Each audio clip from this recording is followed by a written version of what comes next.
Welcome everyone to my fly. আজকে আমি আরেকটি সন্ধ্যায় সবার সামনে আসলাম। তো আজকে যে আমি আসলাম একটা সবাই আমরা একটা জিনিস কিন্তু করে থাকি, কিন্তু এটা বিষয়ে আমরা কিন্তু অবগত না এটা আমাদের শরীরের জন্য, মনের জন্য কতটা উপকারী। সেই জিনিসটা কি? সেই জিনিসটা হচ্ছে গান শোনা। গান তো আমরা শুনতে সবাই ভালোবাসি। গান শোনার, গান গাওয়ার মধ্যেও তো অনেক বড় একটা স্বাস্থ্যসম্মত জিনিস আছে, কিন্তু গান শোনার মধ্যেও কিন্তু আমাদের অনেক সায়েন্টিফিক কারণ আছে যেটা খুব উপকারী আমাদের জন্য। তো তার মধ্যে কি সবচেয়ে প্রথম যেটা আমাদের কি হয়, আমরা সবাই বুঝতেই পারি, গান শুনলে মনটা খুব আমাদের প্রফুল্লিত হয়ে যায়। এটা তো হলো একটা পয়েন্ট।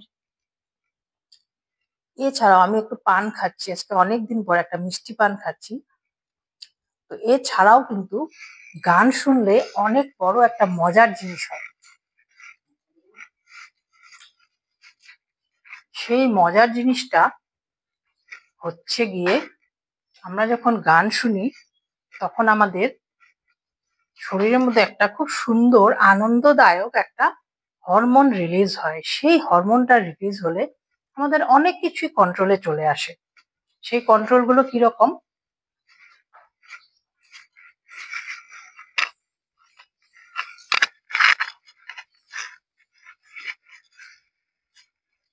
সেই কন্ট্রোলটা হতে পারে কিরকম সেটা আমি বলছি।